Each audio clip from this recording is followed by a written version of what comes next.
Episode 5. One for the thumb, y'all. I ain't got kicked yet.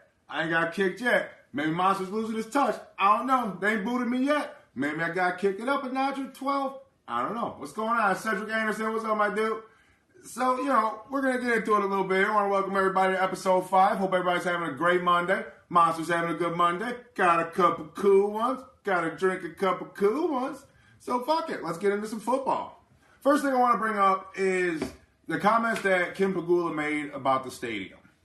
Now, if my thoughts on it are this. Like, Terry Pegula is a billionaire. You know what that means? He's got a lot of cash. So that tells me that the man's of fairly high intelligence. Okay? So, it's not something he hasn't thought about. When you invest billions of dollars into a franchise or business or what have you, you do your research. So I'm sure before he even purchased the Bills, he looked into the stadium options. Okay? Now, is he going to foot the bill himself? No. It's $1 billion stadium. Stadiums cost a lot of cash to build a stadium. You know what I mean? And even to upgrade the Ralph, it's going to cost, $750 million. So it's a lot of shit. So I like where the stadium is now. I don't know if they should renovate it. I don't know the whole process. I don't know if it's going to make much of a difference. If it's one of those things where we're trying to get a Super Bowl, that's not going to happen. We're never going to get a Super Bowl, and that's just based on our location.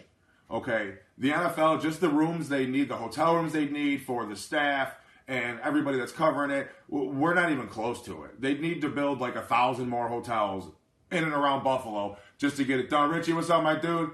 Nico, what's going on, man? Much love. They would need to build like 1,000 more hotels. They need like 70 to 80,000 rooms or something just for the employees and the people covering the Super Bowl. That's insane. You know what I mean? The closest hotel to New Era right now is like fucking 3 miles away. Like, it's a little motel. Like, you're not going to squeeze a lot of people into there. So the thoughts of us hosting the Super Bowl are out the window. We just simply don't have the space here in Buffalo or the surrounding areas to host the Super Bowl or an event that big. But as far as everybody getting nervous about the stadium, what's up, Ricky? Mike, what's going on, buddy? As far as everybody being concerned about the stadium, I wouldn't be concerned. You know what I mean? Terry Pegula and Kim Pegula seem like the type of people that do their homework, that get their facts in order, especially when it comes to investments and money. Now, Terry Pegula didn't buy the Buffalo Bills thinking, oh, the stadium's fine, I'm not going to think about it or do my research. Come on, folks. He's Terry fucking Pegula. He owns half of Buffalo. You know what I mean? He did his research. So I think he's got a plan in place for the stadium. I don't know what it is, but billionaires know other billionaires who know other billionaires who know other billionaires. So if push came to shove and he actually needed to come up with a stadium, I'm guessing he would. I mean, fuck, we started Kickstarter from the Bills Fanatics and the Mafia. I'll pitch in $12 on it. I got a couple bucks. Monster makes a little bit of cash. So, you know what I mean? Jason, what's going on, man? So, you know what I mean? I'm not worried about the stadium. Like I said, her comments were genuine, and I appreciate about that. Kim Pegula is a beautiful woman. Like, hats off to Terry, my dude. Like, whew. But they did their homework. You know what I mean? They knew the stadium was coming up. They knew the conditions. You know what I mean? They had their research team, their investment team come before they even bought the team, inspect the stadium, inspect the facilities, gather its net worth before they even put a purchase bid on it. That's how it works, folks. They're not just going to be like, the Bills, we'll write them a check. No, there's extensive research. There's a lot of paperwork. There's a lot of shit, a lot of research that goes into that, especially when you're a billionaire and you're going to invest in another billion-dollar company. You do your homework. So I'm not too worried about the stadium. I think her comments were genuine, and I respect her for that. I like listening to Terry speak as well. Terry's very articulate. He seems very genuine. He watches what he says, but, he's an owner. He's got to watch what he says. But Monster don't got to watch what he says. No, I fucking don't. So I'm not too worried about the stadium. I think the stadium will be good. So that is my take on the stadium. So from that, we will move on. Moving on. But first, sip a beer for everybody. Hope everybody's having a good-ass night. Drop. Get up on the ass one time. All right, moving on. Now, I said what I was going to do is I was going to talk a little bit of fantasy football. I don't know why I just channeled my Chan Gailey voice, but that's my Chan Gailey voice. I'm going to talk me some fantasy football. Today we're going to get some football. We're going to throw some football. We're going to talk some goddamn football. That dude, I think that dude wore cowboy boots to fucking bed. Like, him and Buddy Nix, like Hank Hill, like, can you have any more redneck? I couldn't even imagine that shit. They probably drove a tractor around a fucking practice facility. But anyway, I'm going to break down the offensive and defensive positions that I think, at least the positions that I will go for, the people that I will go for in this year's upcoming fantasy draft. Now, fantasy sports usually don't work out the way Monster wants because people are assholes. They take my shit before I get the picks, and my team winds up sucking donkey balls, and then I squeak it to the playoffs at the end. Been runner-up the last 2 years. Hats off to my buddy Doug's lady, Sarah. She's our defending league champion. Hats off to Sarah. If you've seen the league, then you know who Sarah is. She's Jenny. So I map out my game plan. I make my draft board. And I'll be honest with you, I don't go past the 6th round because whatever. You know what I mean? So I'm going to break down starting with the tight ends. I'm going to start from number 5 to who I think is number 1. And here we go. Michael Jason Schultz, what's up, my dude? Let me see here for a second. So I'm going to go in order of my tight ends. Now, first and foremost, at number 5, I got Gronk. That's right, I got Gronk at 5. And the reason why I got Gronk at 5 is because Gronk don't ever do nothing but get fucking hurt. Nico, I'm pretty much about the 10-year stuff going up right here. Yeah, absolutely, Nico. There's going to be a lot of shit that goes on and goes up. But, so my take is that Gronk gets hurt a lot. Gronk's not a solid pick. I had Gronk last year. Gronk fucked me in, I think, like week 9. Like, he was like, I don't know if I'm going to play. I don't know if I'm going to play. I don't know. He wasn't a solid fucking no-go until the ball kicked off. Kicked off, not first and 10. Don't get rid of kickoffs. Till the ball kicked off, and I want to fucking taking it in the face and taking an L that week. Like, dude, come on. Like, say something. So I stay away from fucking Gronk. That's why I got Gronk at number 5. Okay. Number 4, I got Hunter Henry from the Chargers. Big dude, great passing system, and it's Phillip Rivers, folks. The dude's got a cannon. It's Phillip Rivers. Like, you can't count out Phillip Rivers ever. Okay? So that's where I got Hunter Henry. Above him, I got Evan Ingram of the Giants. I think it's going to work. I think with a healthy Odell, I think Eli has a bounce-back year, and I think he's going to be highly rated, especially in the end zone. Watch him in the end zone. So that's where I got Ingram. Number 2, I got Jimmy Graham. Dude, who's going to love Jimmy Graham more than Aaron Rodgers? Like, a wet dream, folks. Like, you know what I'm saying? Like, so my number 2, and I got a lot of flack from that from my buddies, but fuck them. They don't know shit. So I got Jimmy Graham at number 2. That is my second. And the number 1 tight end that I will try to go after in fantasy this year is Kansas City's Travis Kelce. Travis Kelce is a beast. He does not get hurt too much. Gronk? He doesn't get hurt too much. The guy's pretty stellar, and I think he's going to do fucking great this year. So that is my pick, 5 through 1 of the tight ends that I feel. Nico, yeah, Graham's going to be up there. All right, moving on. We are going to go to my defenses. Top 5 defenses in order from 5 to 1.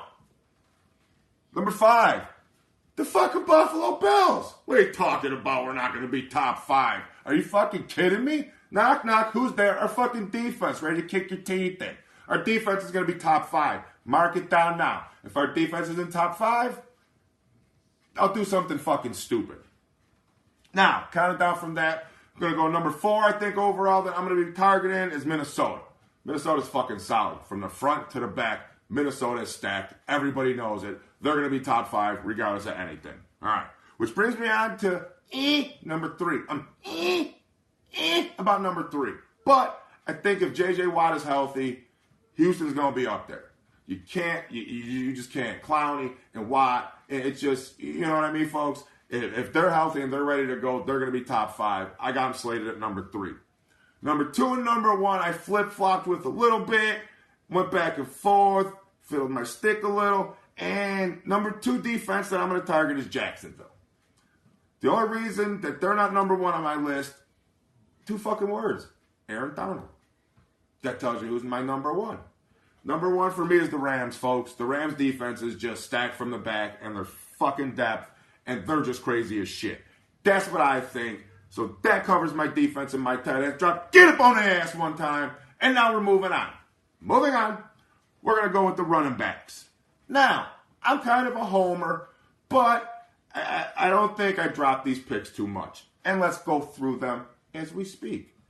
Because I love talking to you folks, because monsters are calm spirit, like a flower of joy, and I want to spread my seed on you.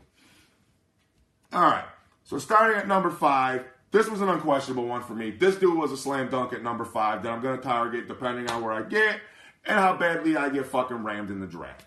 Which every year monster gets rammed in the fucking draft. Or I wind up drafting assholes like AJ Green who have babies. But that was the last podcast, so I'm not going to roast him again. Just keep your pecker in your pants. When somebody drafts you, people fucking depend on you. All right, so for me, number 5 is Kareem Hunt. Kareem Hunt's a solid lock at number 5. He's all around. He gets it done. He gets plenty of touches. They target the shit out of him. And going back to Kelsey, that's a good combo. If you can get Kareem Hunt and Kelsey, that's a good combo for your team. Unlike Brady and Gronk, when Gronk's hurt every other fucking week and you can't start him and you take it in the fucking face because your backup's hurt, then you got to sign some jerk off from fucking Detroit that you never heard of who'll get you -2 points. -2 points. Asshole. All right. So moving on from him, number 4, I got Zeke. And let's face it, Dallas's offense is now Zeke, okay? Dallas's offense is not Des Bryant anymore. That's why Des Bryant only got 800 yards.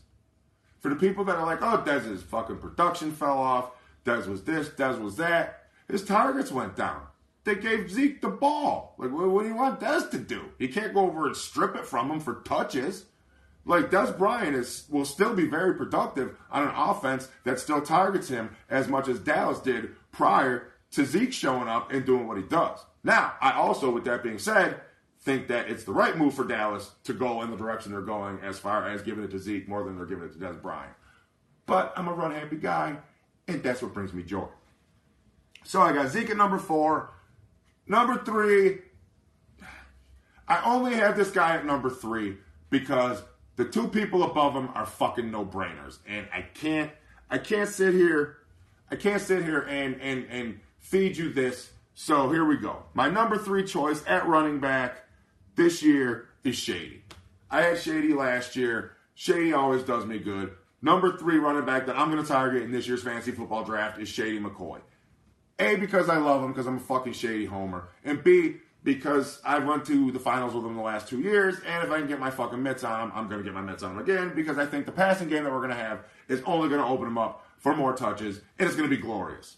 So Shady McCoy I got at number 3. And like I said, the only reason why Shady's at number 3 for me is because the 2 guys above him are no-brainers. And these guys I flipped back and forth on, just like I did the defense, and this is what I came up with. The number 2 running back that I will target this year is Todd Gurley. The only reason I did not give him number 1 over Le'Veon Bell is Le'Veon Bell. And unless he gets that contract, he'll get the contract straightened out. Pittsburgh's not going to start the season without him. And then get the wide receivers yet, Nico. Hold your balls. So, with that being said, we're going to move on a little bit to number 1, which, like I said, is Le'Veon Bell. Le'Veon Bell, to me, is just, he's the ultimate back. He does it all. He does it all well. But, I mean, you could easily swap him with Gurley, and it makes no fucking difference, dude. Gurley is a beast. He proved it the second half last year. As a matter of fact, the aforementioned league champion of mine, Sarah, had Todd Gurley, and she literally rode him to the fucking championship. I watched every week, just bulling people. So that is my take on defense, tight ends, and running backs. Now, moving on to the wide receivers. Oh, this is going to be funny. This is going to piss a lot of people off, but I don't care. This is my opinion on the wide receivers. If you don't like it, don't draft what I'm talking about. But watch at the end of the year. Cheers, folks. Let me just say something real quick that has nothing to do with fucking football before I get into the wide receivers, all right? Watching Ovechkin hoist the cup was like fucking Christmas morning to me. Like, I couldn't just, oh my God. Like, I loved it. It was like when a fat little puppy jumps on your lap. You fat little fucking puppy. Like, you know what I mean? It brought me joy. I love seeing Ovechkin with the cup. I also love seeing my cup with a frosty cold beer in it. Drink a beer for the working man, folks. Cheers. All right. All right. My wide receivers go like this. Now, number 5. We're going to go with Thomas from New Orleans. We're going to go listen, Okay? Trust me. Okay?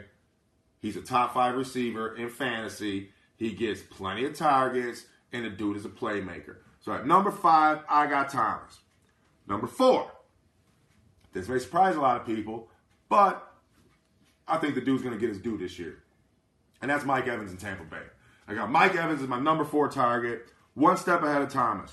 At number 3, I got DeAndre Hopkins. Man, if Watson comes back healthy, it's a done deal. And everybody knew it because Hopkins was tearing it up before the injury. So if he comes back healthy, I got him slated at number 3. Number 2, Odell Beckham. You can't, it's Odell Beckham. Like, I don't give a shit. And you know what? No, Julio Jones isn't my number 1 fucking receiver. Julio Jones didn't make my top 5. You kiss my ass on Julio Jones. I'll tell you why next week I'm Julio Jones. My number 1 receiver, Antonio Brown. You can't go wrong with Downtown Brown. So Antonio Brown will be my number 1 receiver. So in order, I got Thomas, Evans, Hopkins, Odell Beckham, and Antonio Brown as my wide receivers. That's who I take. That's who's on my board. I told you now how my picks are going to make sense. I don't agree with all that shit. Julio Jones, I think he's going to have an off year. If you don't believe me, there's nothing I can fucking do about it. Drop, get up on your ass one time. Blah! All right. Moving on. We have one more left in my fantasy football predictions that Monster will be drafting for my fucking Super Bowl squad. All right. Now, number 5 to me is It's It can go either way. And number 5 that I will try to target in my fantasy draft, you should try to target it too if you're smart. If not, you're going to take L's. And you're going to be like, God damn, I should have listened to Monster and all that bullshit. And you know what? There's nothing I can tell you. I'm telling you right now. It's months before the season starts. Start jotting this stuff down. Get a fucking pen and piece of paper. You know what I mean? So, before we get to quarterbacks, wait a minute. Knock, knock. Who's there? Buffalo Fanatics gear. Go online and get it. Buy it. It looks nice. And you could be like me. Exclusively at Buffalo Fanatics. All right, quarterbacks. As I said, number 5 is Ian and me. It can go either way. I got Drew Brees or Cam Newton. Now, I think Brees is going to have another solid year. He's fucking Drew Brees. I think he's going to be one of those dudes like Brady that plays until he feels like he don't want to play anymore. But Cam brings the threat in the red zones of the feet. So that's why I got Cam E and I got Brees here. So 5 is Brees or Cam Newton. You can't go wrong. Number 4 is Tom Brady. I'm not going to explain it. It's fucking Tom Brady. You get it. Number 3, I got Aaron Rodgers. I think Rodgers, if you can get your hands, if you have a keeper league and you have fucking Rodgers, if you can get your hands on Jimmy Graham, do it. I don't give a fuck if you have Gronk as your tight end. Give him up. Get him. It's going to be fucking worth it. Jimmy Graham and Rodgers are going to tear it up this year. And that's why I have him as my number 3 pick for the quarterbacks. Now, number 2. Dude is a fantasy stud. You might be like, Monster, what are you fucking kidding me? No, Monster never kids. I'm very serious. I'm sorry, I couldn't fucking keep a straight face with that one. All right, anyway. Number 2 for me is Russell Wilson. Oh, Monster, we talking about Russell. Yeah, Russell fucking Wilson. The yards he gets with his feet, the plays he makes with his arm, the kid finds the end zone, he gets fucking points. Last 2 years, Russell Wilson has kicked my ass, and my quarterback game has been striz on. Alright? It's been on. And I got my ass kicked by Russell Wilson. So, the stats point to Russell Wilson. And number 1 might shock you. Monster, who's number 1? I don't know who number 1 is. Number 1 is Deshaun Watson.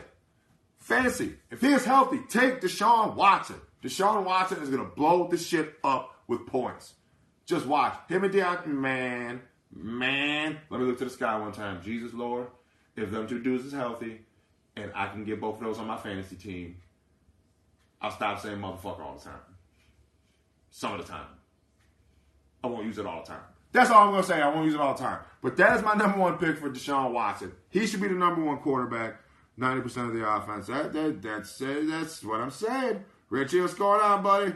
Julio about to be traded to Buffalo. We're not getting Julio's ass. We ain't never going to get Julio's ass, and I'm fine with that. If the league came out shady, you'd be like, yeah, I agree. So we're all done with that. So, everybody, I hope you're having a good time so far, because Monster's having a wonderful time, and I love all you people for joining me. So, I want to say my last podcast was kind of angry and people took it as like anti-Bill shit. Now, just to clarify that, I didn't say trust the process was bullshit. If you listened, the phrase, the lingo, I agree with the process. I fucking love it. I cried when we made the playoffs. I'm absolutely happy with it. But what I'm saying is if something, God forbid, happens down the line, don't let them hook you with that phrase and try to keep the blinders on from what's actually fucking going on. If we don't make the playoffs in the next 2 years, you know what I mean, then your opinion comes in.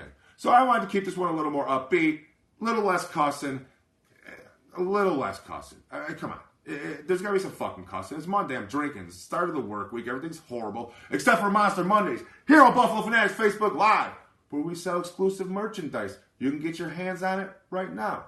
Become a Patreon. You'll get a cool bracelet. It's fucking beautiful. Who doesn't love bracelets? I wear bracelets. Accessories aren't just for chicks. I got stuff. Sometimes I wear earrings. All right. My next point I want to bring up is this. And I was thinking about this today at work, and I was like this. And this is what I came up with. I think A.J. McCarron was never meant to start here in Buffalo. And I'm going to tell you why. After a lot of thought, I sat there and I thought about it. And I'm like, all right. So we give up Tyrod Taylor, okay, who didn't adhere us from the playoffs. I'm not going to say Tyrod led us to the playoffs. Bullshit. It was fucking Shady McCoy. Everybody knows it. Tyrod didn't fuck us on our way to the playoffs. He managed the game. He did what he was supposed to do. I got nothing but love for Tyrod. Just Cleveland fans, don't get your hopes up. Just hope Baker beats him out, or Kaiser, or whatever. Just, you know what I mean? Nothing against him. But anyway, to bring in A.J. McCarron in with the hopes that he's going to be better than Tyrod is just foolish. It's just foolish. A.J. McCarron doesn't know this offense that much. He doesn't have a lot of experience playing. He had a couple good games, whatever. Whereas, in my opinion, if you gave me the option between keeping Tyrod, regardless of our draft picks, regardless of Peterman, regardless of Josh Allen, if you gave me a straight-up decision, we're on the fucking park, and you got this Yodel and this Yodel. You got Tyrod, and you got fucking A.J. McCarron, and you got their skill sets. I'm going to keep Tyrod over A.J. McCarron. I'm sorry. I'm going to keep Tyrod. He knows the offense. You know, the All-22s tell it. If you watch the All-22s and tell me that it was anything but Tyrod just being fucking apprehensive about throwing it, you're fucking wrong. You can see it on the All-22s all day. Wide open. All fucking day. Over the middle. He just don't throw it. He does not have the confidence to throw it. So, but straight up, if it was between him and McCarron, I would take Tyrod. So, here's my theory on this. I think the Bills signed A.J. McCarron as a safety net leading into the draft, okay? Now, the Bills had their quarterback targeted the whole time. The whole time they knew it was Josh Allen. They weren't bullshitting. Everything they did led up to Josh Allen. They didn't fall. They got who they wanted to fucking get. So, my thing is A.J. McCarron was there in place in case we didn't get Josh Allen. You see what I'm saying? I think all along the Bills brass were like, this is our starter, this is our future, this is our franchise. But we can't guarantee it in the draft. So let's sign A.J. McCarron as our safety net just in case we don't get the guy we want. Who is Josh Allen? Who we want to get it. So I'm thinking that A.J. McCarron was a safety net that we no longer need, and once we can get into minicamp and training camp, I think the progress is going to go very fast, and I think we may see Josh Allen start week 1. That's my hopes. I think Josh Allen was the plan all along, and A.J. McCarron was signed as a safety net in case we could not draft Josh Allen. We got Allen. I think eventually they're going to push McCarron to the side and start working with Allen. And hopefully, by the start of the season, 17, we'll be in the fucking huddle. So, what's going on, Pete? What's up, baby? So, moving on from that, we're going to minicamp. I'm interested to see minicamp, but again, there's no pads. And that kind of bugs me that there's no pads. Like, you know what I mean? Like, it's flag football. Like, all right, that's fine, there's no pads. So, but I'm looking at, we got going in, I'm looking at the secondary. I'm looking at Gaines, and I'm looking at Poyer, and it's just, I'm looking at Trey White, and it's just, I'm just like, we are built. If you take our defense going back, with our linebackers and the secondary that I just mentioned, if you take those linebackers in that secondary and you match them up against the Patriots, what they have right now, including Gronk, throw Gronk in there, because don't get it fucking fooled. Okay, we drafted Tremaine Edwards for Gronk, and people like Gronk. He's fucking huge, he's fast, and he can cover them goddamn tight ends. Because how many times in the last fucking 10 years have you seen 3rd and 12, we need to stop, oh, Gronk over the seam, nobody's covering him. I've seen it a million fucking times defeat us. And finally, somebody's putting something into place. Thank fucking God that McDermott saw it and was like, oh, this play always beats the shit out of us. So let's fucking get somebody to fix it. Part of the process. Which I agree with. I like that part of the process because he's been a huge thorn in our fucking side. But I think if you look at everything, like our running backs, they can't fade us at all, just on the starter level. So if you go position by position, except for quarterback, we're built to beat New England. That's what they're doing. We're not worried about the fucking Jets or the Dolphins. We're better than the Jets and the fucking Dolphins. You fucking fish. Fuck the fish. We're better than the Jets and the Dolphins right now. So the only team that we're looking to, I don't know if you've ever heard it, but I've watched a lot of old NFL shit, and they said it before. Years and years and years, they said it. You draft to win your division. That's what you draft for. You draft to win your division. And who the fuck are we drafting to beat? The Patriots. We're picking them apart position by fucking position. So I'm interested to see OTAs. The only thing that worries me, and fuck me for saying this, and I don't want to be a Debbie Downer, but am I the only one who sits there through training camp and preseason like, please don't get fucking hurt. Like, I don't want to see a stupid fucking training camp fucking MCL tear or something. Just do as little as fucking possible until the fucking game starts. Like, who cares about the preseason? Like, fuck the preseason. Add one more regular season game, give them 2 extra weeks of fucking training camp, and bam. That's fucking perfect. I do want to give a shout out to my daughter. She did make me this. Fortunately, in New York, you can't have these plates on your car. You have to have 2 legally displayed New York State official license plates. Therefore, Monster cannot put this on his car, so I'll add this to my ever-growing Bills wall. So I just want to give a shout out to my baby girl for making me that. I appreciate that, and Daddy loves you. Not as much as I hate the Patriots. So, that's it. From that, moving on. Man, I still got mad shit to talk about. All right. Let's go. I'm going to go through this quick. But, nigga, we still need they're going to get that. They're going to get that. All right, so I'm going to go through my top 10 Buffalo Bills of all time. My favorite Bills. These are my top 10. If you're old enough, you're going to know them all. If you're not old enough, you're not going to know them all. If you don't agree with them, these are my top 10. Post your top 10. Let me know who you think. I'm interested in your opinion. This is just my opinion. All right. Starting with, I got to get a chalkboard, so I stop looking down. I'm in for a whiteboard. I'm in the midst of that. All right. Number 10 on my Bills, Andre Reed. Andre Reed. I loved Andre Reed. The guy was like the dude was like a snake through the D. He went over the middle. He didn't care. He wasn't scared of nothing. You know what I mean? Andre Reed was the shit for me. And I'm pretty old, so that was it. Awesome Father's Day gift, Ken Patrick. Yeah. So that's my number 10, okay? Number 9 is Henry Jones. I don't know if you remember safety Henry Jones, war number 20. Dude was just a bottle rocket. Just bow. I remember one game, and this was my fondest memory of Henry Jones, and this is why he made my list.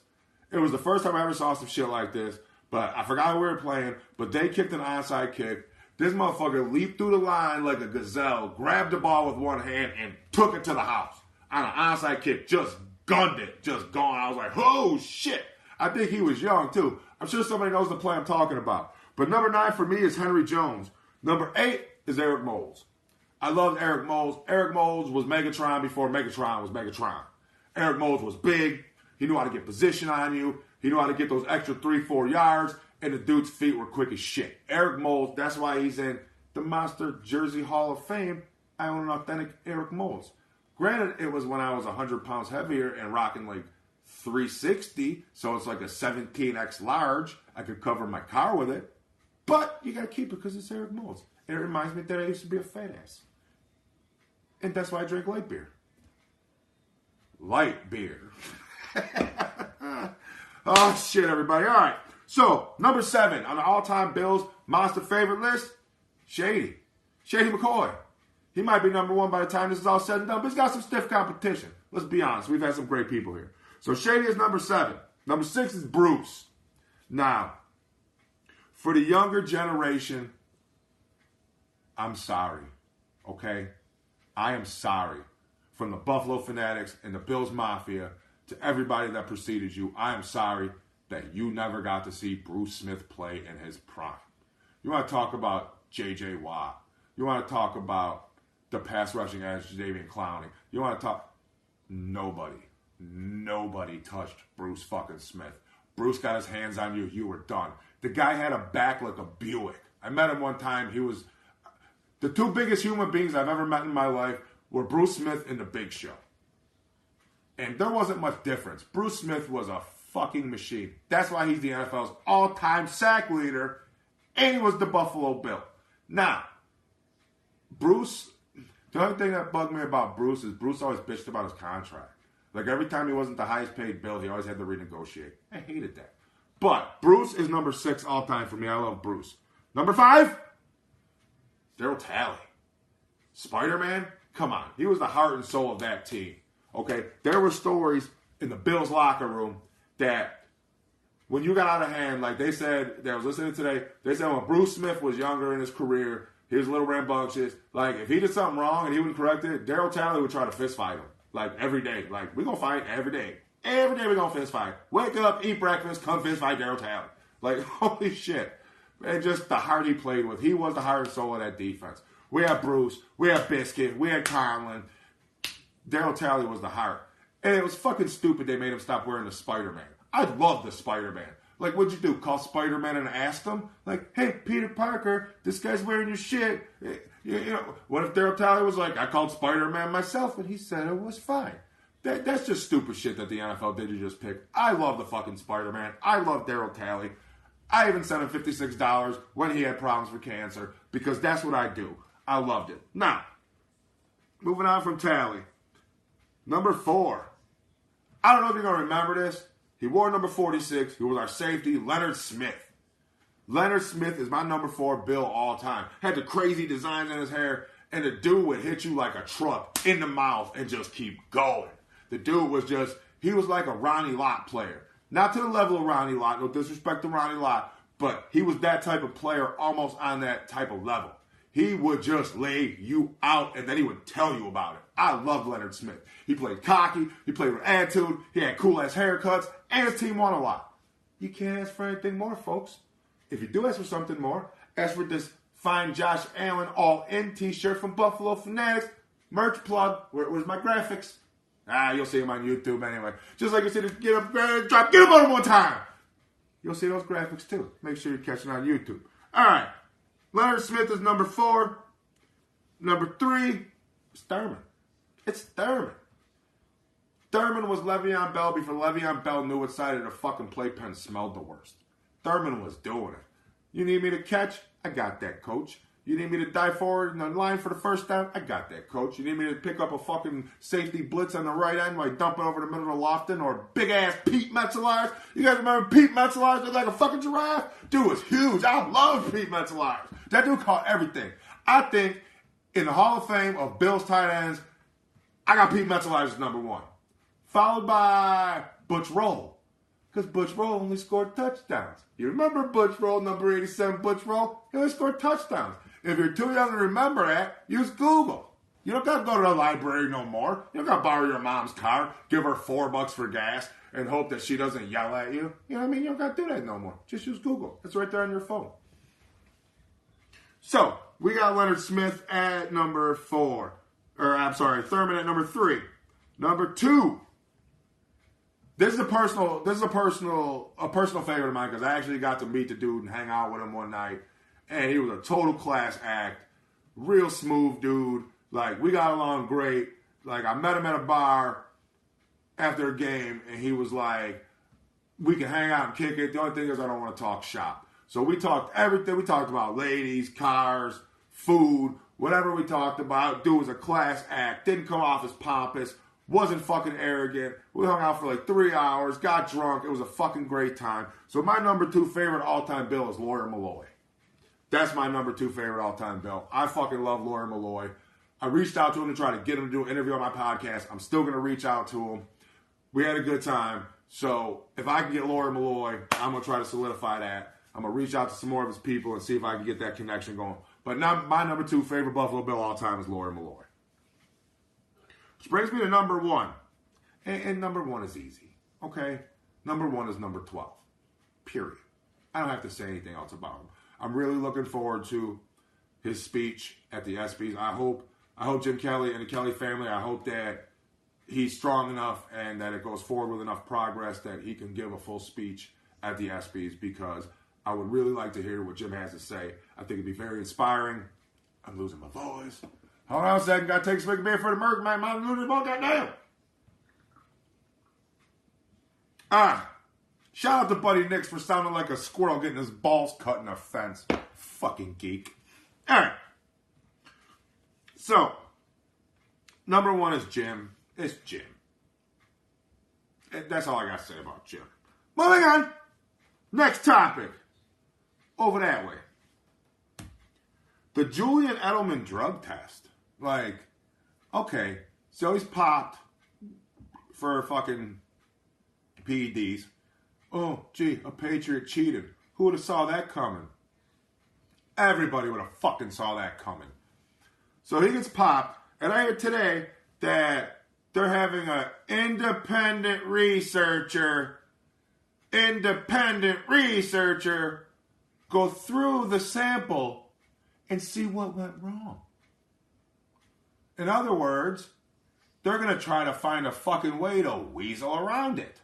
Like, you know what I mean? Oh, well, he didn't know. Well, what do you mean you don't know? Like, Marcel Dyers didn't know a token of fucking Duber is going to... You know. You're a professional athlete. You make millions of dollars. You're paid to know. And let's face it. We've all seen Ballers on HBO. Your fucking agent tips you off when the drug tests are coming. Stupids. Like how you do that? Oh, I didn't know. You fucking knew. So I think the Patriots are going to try to weasel and wiggle their way out of this one with their independent researchers and all this bullshit. And, you know what I mean? So I'm interested to see how this plays out. Are they going to keep him? Are they going to give him a 4-game suspension? Are they going to appeal it? Take it to the Supreme Court? Call fucking Judge Judy? Call Joe Brown? Pull fucking him out of bed? Like, this is what needs to happen with this. I'm so fucking sick of, even with the Brady shit, suspensions, appeals, go here. This is what needs to fucking happen, okay? When the NFL hands down a suspension, the Players Association is the one that fucking files the appeal. The Players Association and the NFL need to fucking agree. Come to an agreement, okay? The NFL says suspended for 6 games for this, and the fucking the PA says suspended for 3. You meet in the middle at 4. But when that 4-game suspension gets hands down, there is no vetoing it. There is no Supreme Court. There is no I'm going to appeal it. There is no nothing. If the NFL and the PA agree on the fucking suspension, there will be no appeal process, and it just takes all the shit out of it. Like it's like a kid you make sit in timeout, but then, oh, you don't gotta come on timeout, Tommy. You can come watch the show. Oh, you don't gotta sit in timeout. No, sit in the fucking go sit in fucking timeout. Like you fucking broke the rules. Go sit in timeout, do your fucking time, take your 4 games, and shut the fuck up. Because give it 2 weeks till Gronk gets hurt, he's fucking suspended. Patriots don't got nobody to throw it to. Now in the past, our secondary have been fucking weak. So when Tom Brady's had nobodies, they picked off the fucking grocery line or at the circus, he's made it fucking work. But now, you look at the Bills secondary with Gaines and Poyer and Trey and Vine. We're built to stop those dudes. We're built to shut those motherfuckers down. So this parking lot, low basement, garbage receivers aren't going to do the job against Buffalo. Because we got the fucking secondary here in the Mafia to handle that shit. Just get him on one time. I'm amped for the season. I can't wait to see how the fucking defense does. I'm real pumped. I think I think the offense is going to be good. I think the Bull he's going to do a good job. Got to be anything better than fucking Rick Dennison and his fucking librarian glasses. I can't stand coaches that look like that. Get a fucking pair of glasses or some fucking contacts. You got your grandmother's bifocals on looking like a dildo. You're representing their team. You look like an asshole. You got Sean McDermott over there, got the head shaved, all young, pumped and shit. And then you got Dennison over there looking like he's trying to sell him a fucking funeral plot. Like, fuck off, Rick Dennison. I'm glad Rick Dennison's going. All right. I am, 41 minutes. Holy fuck, I've been spewing this shit a long time. All right. Let me bring up the end of the show for episode 5. Let's crown it with, like we do every week, this week's This Asshole. Now, this week's This Asshole goes out to a whole bunch of assholes. Goes out to the North County San Diego Sheriff's Department. Now, if you didn't see what happened in North County and San Diego, okay, Kellen Winslow Jr., okay, KW2, okay, well-known NFL guy. He goes to a trailer park where his mother lives to pick her up, to take her to search for a home. Now, while he's in the trailer park, these assholes get a call that there's an unidentified black man going through people's trailers. So they pull up and they proceed to arrest him on suspicion of burglary. He pulled up in a fucking Hummer and wearing more jewelry. He could have bought the whole fucking park and just burned it to the ground and pissed on it. Like, you honestly think, as fucking law enforcement, that's your judgment call? This fucking guy standing here with $1 million in jewelry on a fucking Hummer that costs more than you're going to make on your pension, and you're going to look at this dude and be like, yeah, he looks like he's stealing shit out of trailers. You fucking dumb redneck asshole sheriff moron cocksuckers. How fucking stupid are you? So this week's This Asshole goes out to the North County San Diego fucking Sheriff's Department. You bunch of assholes, learn to read. Follow football. Pick up a fucking paper. What are you going to plow the fields all day and hit on your sister? Get the fuck out of here. That's the end of week 5 for me. The Get Up is done. I'm fucking out of here. I hope everybody had fun. I had fun. I love each and every one of you. So from me and mine to you and yours, I will see you motherfuckers next week. Bills Mafia, get up.